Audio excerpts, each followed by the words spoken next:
Saat ini perkembangan teknologi sudah semakin pesat dan berkembang, termasuk juga pada teknologi kultur jaringan. Biasanya kita memperbanyak bibit dengan metode konvensional seperti perkecambahan biji, okulasi, cangkok, dan juga stek. Pada tanaman tertentu yang sulit diperbanyak dengan metode konvensional, diperlukan teknik alternatif perbanyakan tanaman, yaitu salah satunya adalah teknik kultur jaringan tanaman. Kultur jaringan ini adalah suatu metode mengisolasi media tertentu tanaman, baik berupa sel, jaringan, atau organ, yang kemudian dibudidayakan secara terkendali dan aseptik. Contohnya kita ambil bagian daun tanaman tertentu, dari daun tersebut kita bisa tumbuhkan batang, tunas, maupun akar, sehingga yang tadinya sepotong daun bisa menjadi tanaman yang utuh. Adapun tahapan dalam kultur jaringan yaitu diantaranya adalah establishment ataupun mendapatkan tanaman steril dalam kultur in vitro. Sterilisasi adalah bahwa segala kegiatan dalam kultur jaringan harus dilakukan di tempat yang steril, yaitu di laminar flow dan menggunakan alat-alat yang steril. Sterilisasi juga dilakukan terhadap peralatan, yaitu menggunakan etanol yang disemprotkan secara merata pada peralatan yang digunakan. Teknisi yang melakukan kultur jaringan juga harus steril. Adapun beberapa masalah pada establishment, yang pertama adalah kontaminasi oleh cendawan dan bakteri pada permukaan eksplan, infeksi virus dan organisme semacam virus, kontaminasi bakteri hidup secara internal pada eksplan.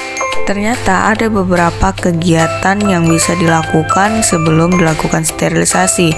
Beberapa pra-sterilisasi yang sering dilakukan yaitu menanam di growth chamber atau rumah kaca, menyambung dengan seedling untuk tanaman yang berkayu, ada pemupukan dan pengendalian HPT pada sumber ekspan, dan yang terakhir adalah perlakuan dengan ZVT atau zat pengatur tumbuh.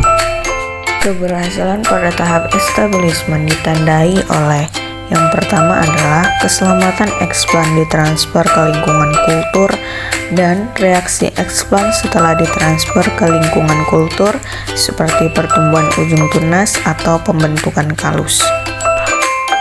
Selanjutnya, ketika kita sudah mendapatkan tunas secara in vitro, maka tahapan selanjutnya yaitu multiplikasi tunas. Perbanyakan tunas atau multiplication, pada tahap ini eksplan dikulturkan dalam media kultur dengan kondisi pertumbuhan yang sesuai untuk perbanyakan tunas dan perkembangan embrio dengan menggunakan medium kultur yang mengandung sitokinin.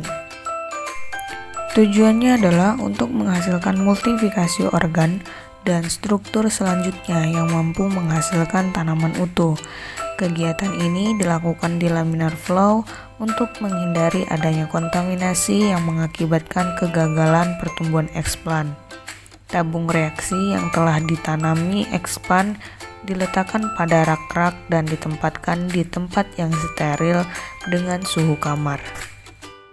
Tahap ketiga yaitu induksi perakaran atau rooting. Tujuan dari tahap ini adalah mengakarkan tunas mikro dan mempersiapkan tanaman untuk transplanting dari lingkungan aseptik in vitro ke lingkungan non-aseptik in vivo.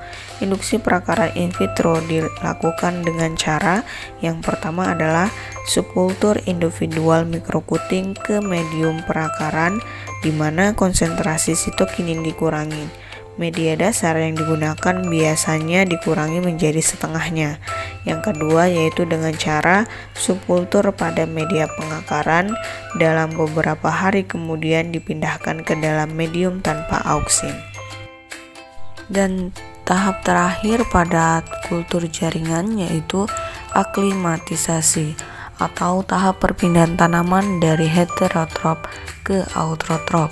Beberapa hal yang perlu diperhatikan pada aklimatisasi tanaman asal kultur jaringan yaitu satu, menghindari kondisi stres, baik itu berupa dari faktor suhu atau kelembapan. Yang kedua yaitu tanaman cukup kuat, tidak vitros, artinya tidak transparan dan berair. Yang ketiga yaitu tanaman telah berakar. Selanjutnya yaitu prinsip dasar kultur jaringan Ada 4 prinsip. Yang pertama adalah totipotensi sel, di mana kemampuan suatu sel untuk tumbuh menjadi tanaman baru apabila diletakkan pada lingkungan tumbuh yang sesuai. Yang kedua adalah regenerasi pucuk dan akar akibat pengaruh hormon.